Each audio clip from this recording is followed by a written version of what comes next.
Once upon a time, the infamous rover Reynardo plundered the floating isles. Then his mother called him to her deathbed.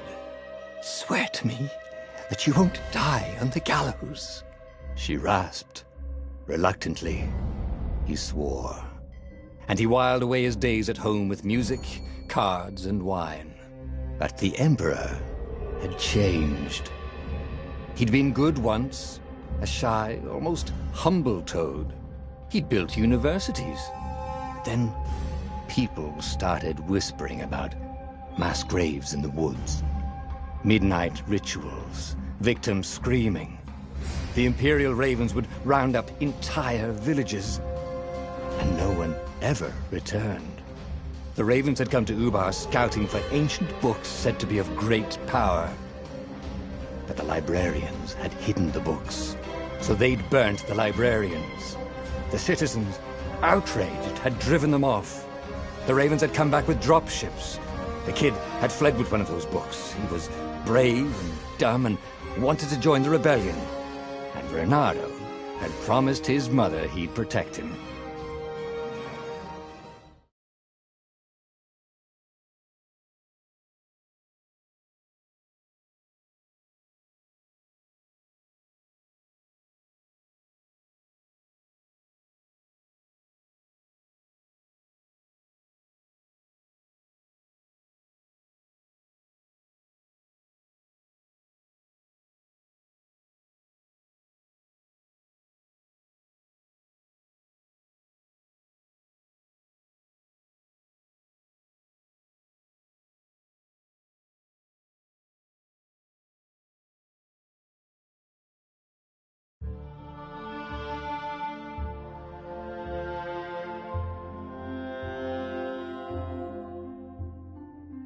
The kid was looking down, watching his city burn. "Sorry, kid," Reynardo told the kid. "Look, if we give them the book, they'll leave you alone." "My mother died for this book!" "I promised her I'd protect you." "Oh, damn it." The kid had run off. With the book, of course. So Reynardo had to run after him.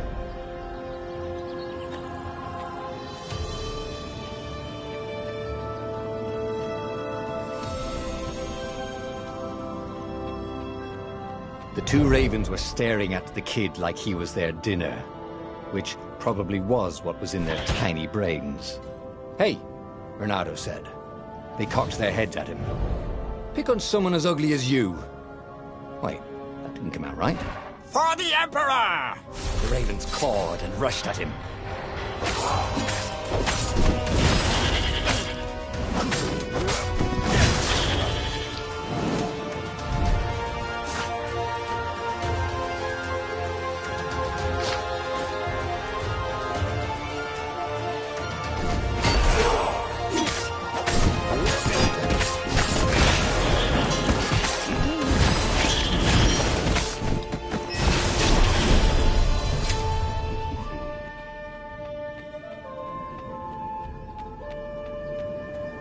A dropship flew overhead. He hoped they hadn't noticed him. The kid.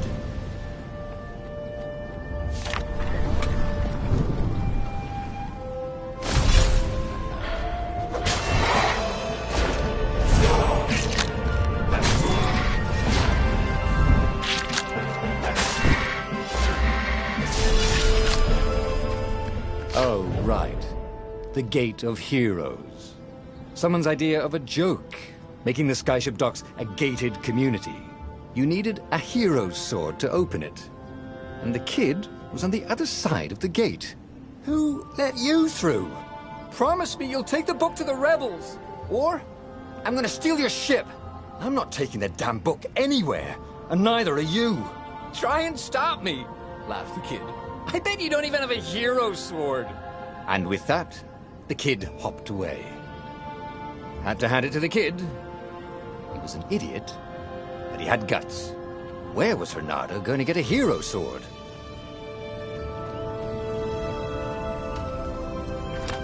Ore and wind essence? That sounds about right. I'll need a workshop, though.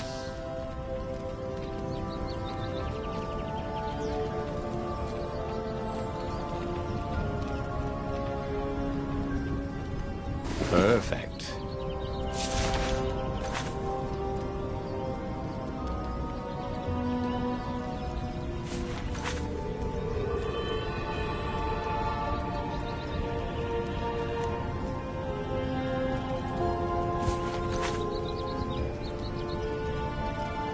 Hero Sword, QED.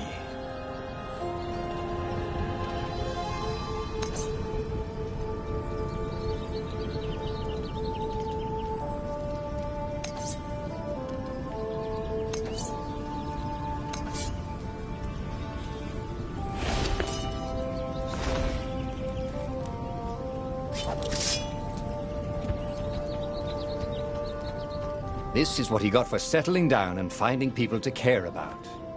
The kid's mum had been a swell cook, and she'd laughed at Renado's jokes, even when he didn't know he'd made one. And then the ravens had come to burn her. And she'd made him promise to protect the kid. But she never told him where the book was. Just the kid.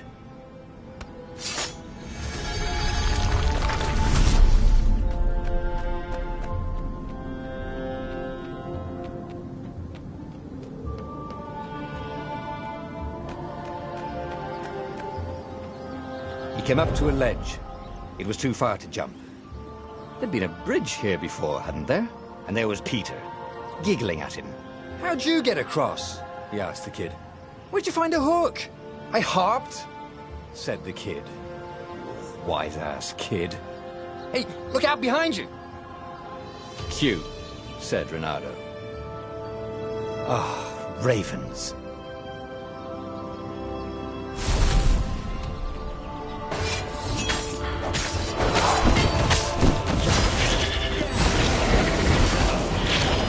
It was time to talk some sense into the kid. Just hook his way across the ledge and chase the kid down. Thing was, he hadn't used his hook since he'd retired. Damn it. Maybe if he meditated at that altar there, he'd remember his old skills.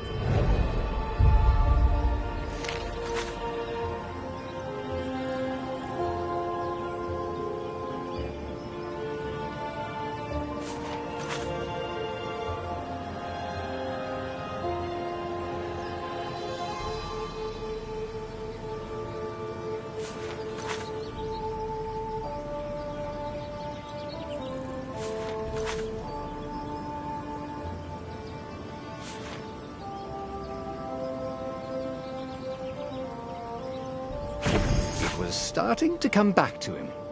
Something you never completely forgot, like how to freeze time when attacking. The more he fought, the more he'd probably remember.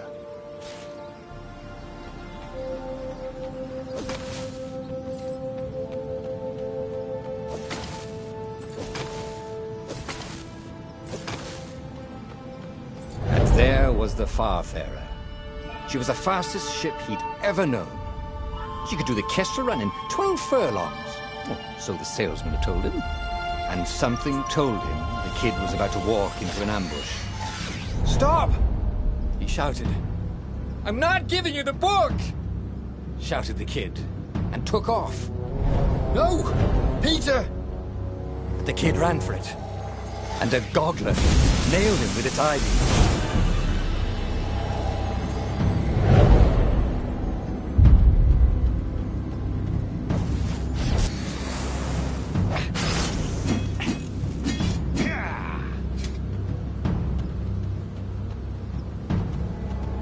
The book was unburned. Next to it were the buckles from the kid's shoes, and a kid-sized pile of ashes. Damn it. Why hadn't he lied and told the kid he'd take the book to the rebels? The kid would be alive now. Really pissed off and betrayed, but alive. Oh, damn it. Renado picked up the book. He couldn't let the Empire have it now. He was going to have to get it out of there. He'd be a wanted man. Probably have to join the rebellion just to have a place to dock. Well, he'd hated home life anyway.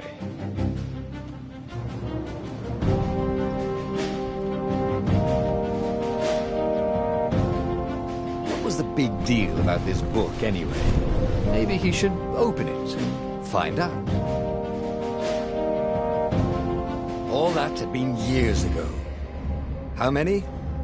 The war was a blur, and now 3 Raven scout ships were chasing him. Where are you running, rebel? Cawed the Raven captain over the loud hailer. Renato could see them cranking up their catapults. Just going out for milk? Renato yelled back. Where can you run? Laughed the Raven horribly. Far behind him, another city was burning. The dark cloud above its island was thousands of Imperial ships. The fleet was doing a thorough job. Take us to the rebel base! I will spare your life! It cawed. The entire jury-rigged rebel fleet was only a few islands to the east. Beyond that were only the pillars of heaven, a sea of endless blood-colored tornadoes. The rebellion was out of time. Unless Renato could bring a game-changer. Maybe he could. Renato had found out where he could find the pieces of the Sky Ripper, the legendary weapon that had exiled the lost gods. Surely a legendary weapon could win the final battle. On the other hand, his old friend Lapino had sent Renato a desperate message saying he had a brilliant scheme to save the rebellion. If Renato could only rescue him. Renato dived the Farfarer towards the abyss. As he felt the heat of the jet stream, the Raven ships peeled off, not stable enough to follow him down there. Now it was time to choose. Lapino or the Sky Ripper?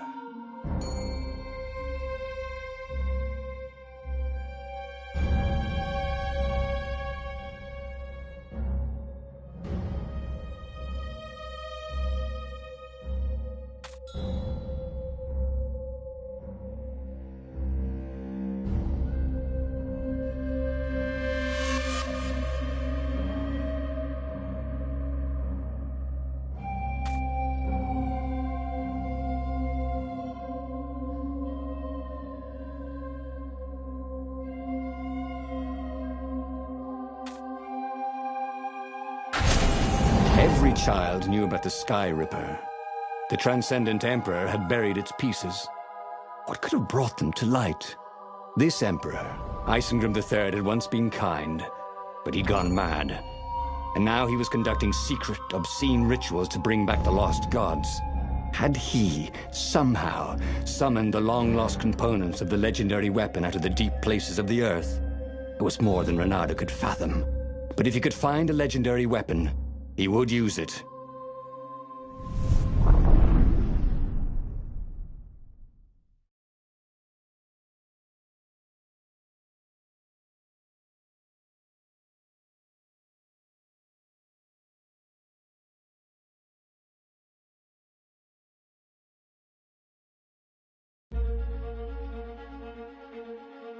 As he set foot on the island, Renato could not help but feel a tinge of guilt. He'd left Lapino behind. He hoped the Mad Rabbit had somehow escaped the Ravens. He hoped they hadn't eaten him. If they had, he hoped they hadn't eaten him alive. Why had he chosen the Sky Ripper? Renato never made plans that required constant vigilance. He was a hero. He didn't think too much. He just went with his gut and hoped it all worked out. The Sky Ripper was a long shot. He'd have to devote himself to it. No side journeys, no rescuing old friends. That was against his nature. Could he stick with it? This chest had teaspoons stolen from every inn in Boreas. Oh, and something more useful.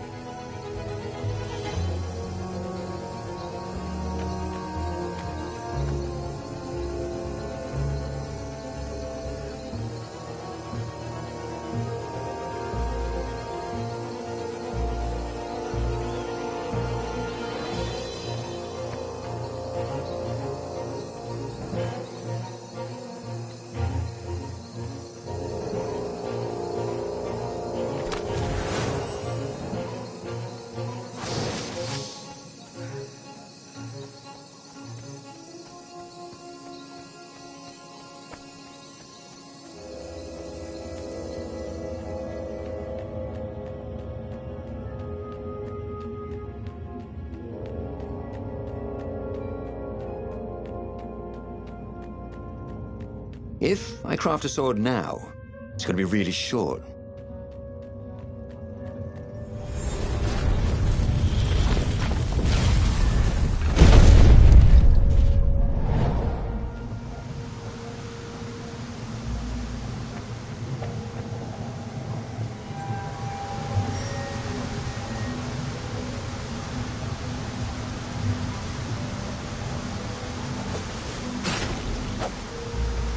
Say goodnight, Gracie, said Renato, wondering who Gracie was.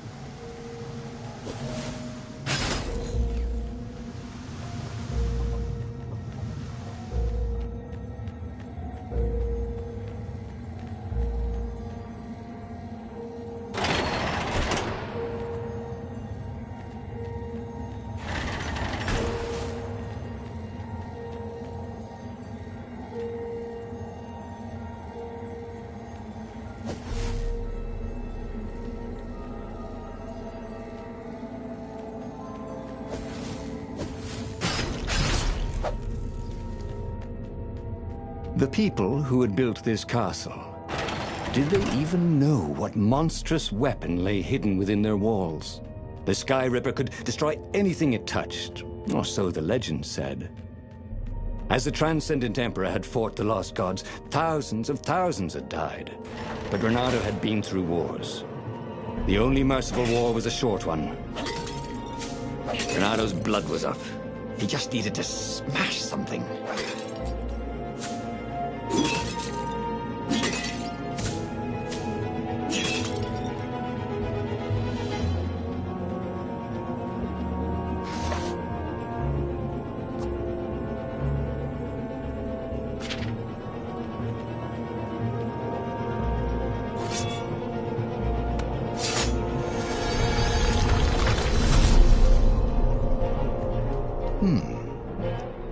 Hero Wall, Hero Sword, Ice Wall, Ice Cube.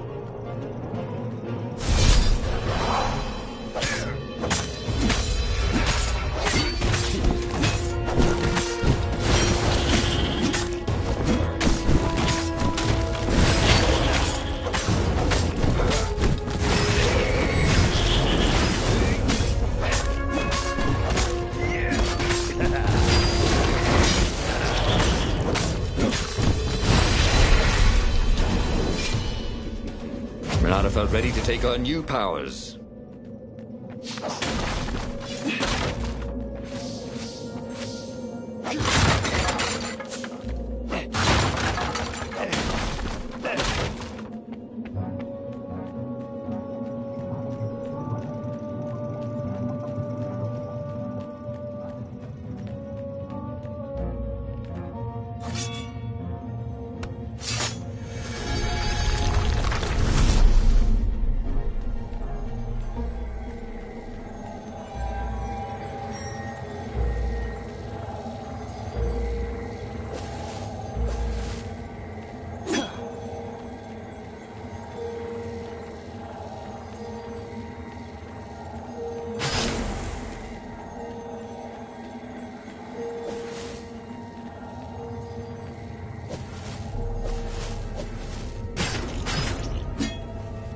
Boy, if looks could kill.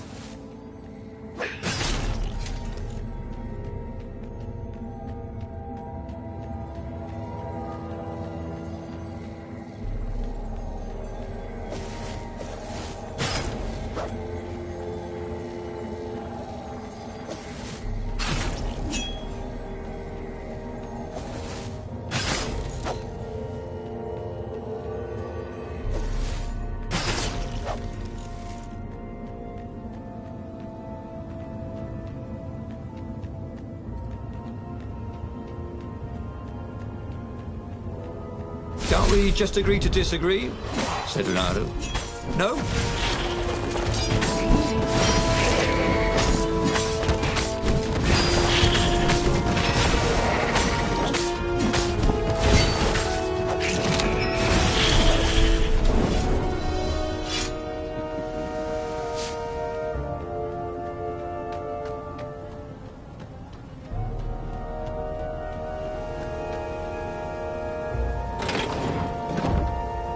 Huh?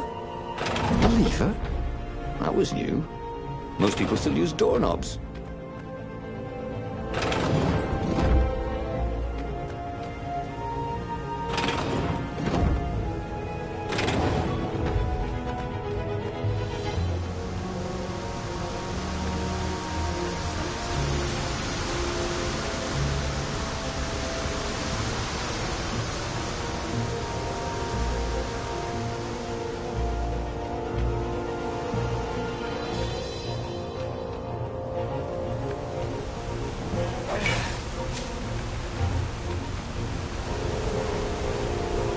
See? That wasn't so hard.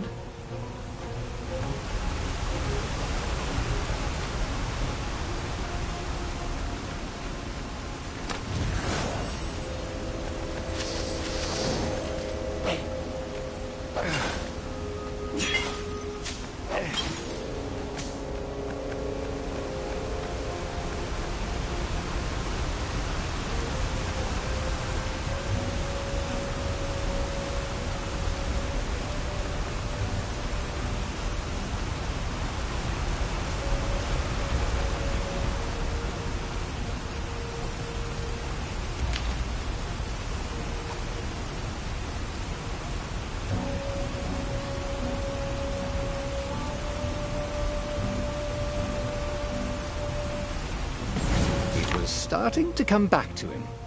Something you never completely forgot, like how to freeze time when attacking. The more he fought, the more he'd probably remember.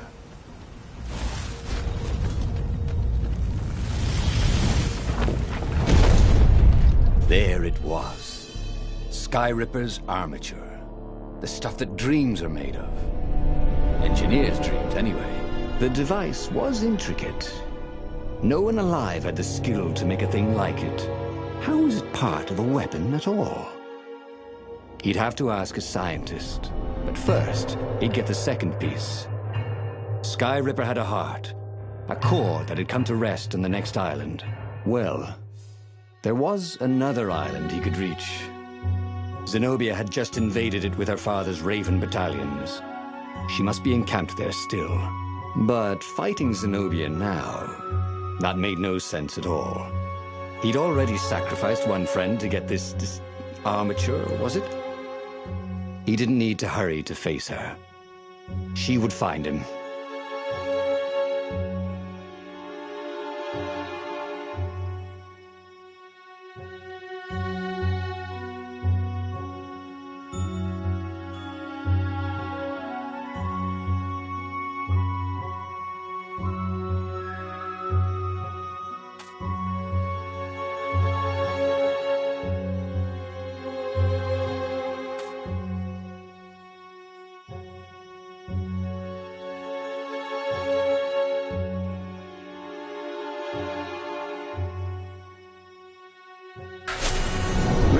Asked himself why he changed course to confront Zenobia. He'd no idea. Sometimes he would just do things, and he could never figure out why he'd done them. Usually, they worked out. After all, he was a hero.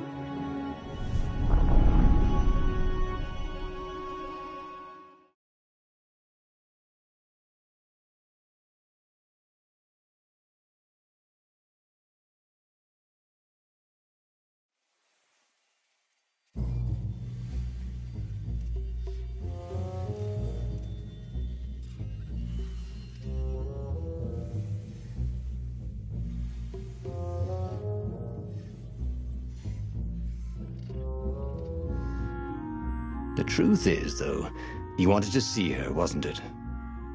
It had been a dozen years since Swordfu School. He'd followed every rumor about her, every scrap of news. Not that he still loved her. After all, she was his enemy. No, it was solely because, know your enemy. But it would be great to see her. Even if they faced off across sword points, as they'd done so many times at school. The world was a less interesting place without her.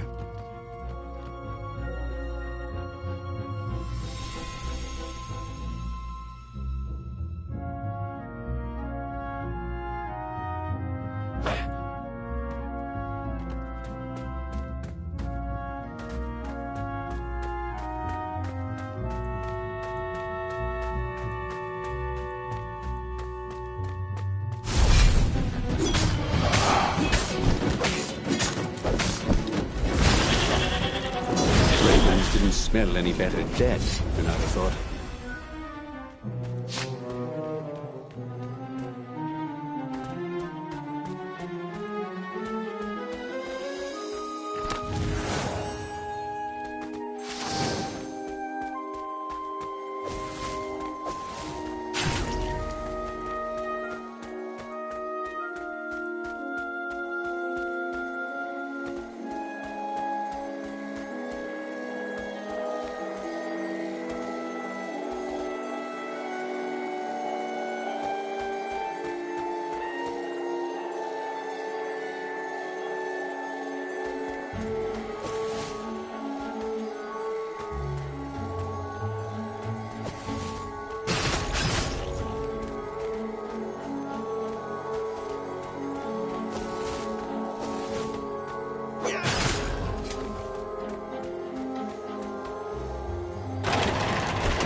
Ha!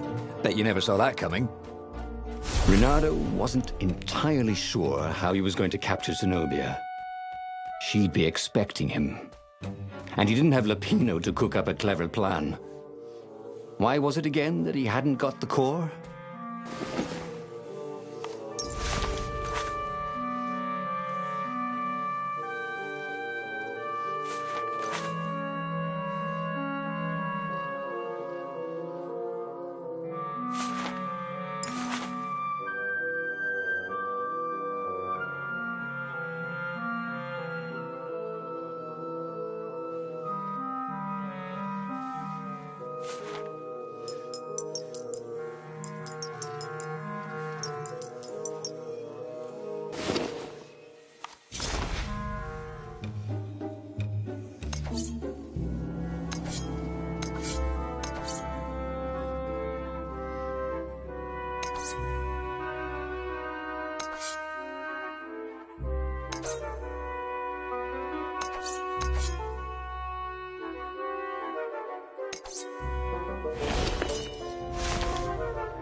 Renato felt like he was ready to learn new things. Thank goodness he didn't have to go to school for that.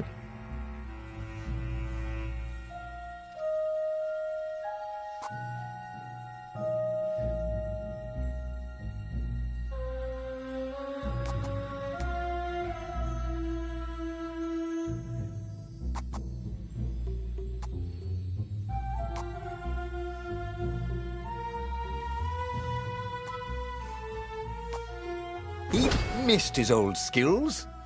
He welcomed them back like he was at a reunion.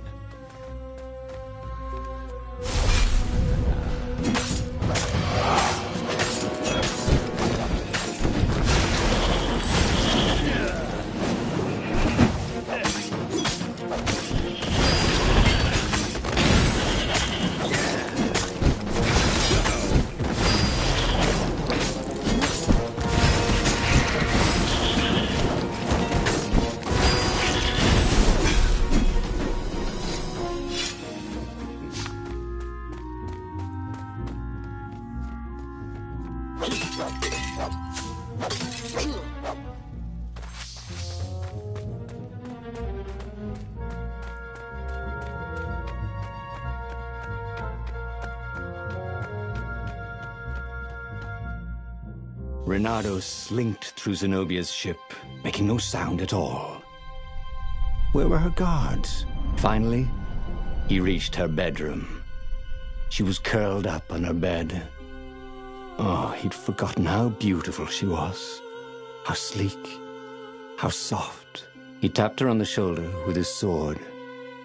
She vanished, and he suddenly noticed he couldn't move except his mouth.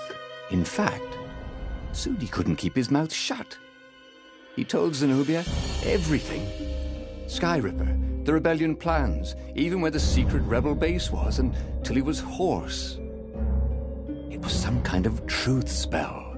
A talky truth spell. She called her father by Farspeaker Toad and filled His Majesty in. But why didn't he get the core? Croaked the far speaker in something like His Majesty's croak. Because I missed you, darling. Renato grinned. He doesn't even know why, frowned Zenobia. That makes no sense. It's a trap, shouted the Emperor. I'll meet you at the outpost, and I'll bring my interrogators. If Renato came face to face with the Emperor, maybe he could assassinate him. But maybe it would be smarter and safer to turn Zenobia against her father.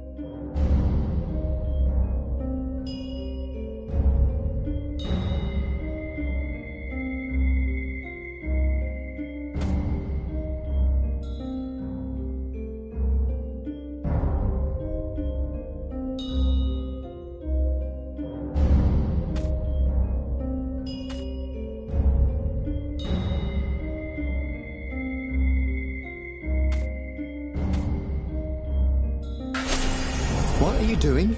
Asked Zenobia. Did you ever wonder why the Emperor adopted you?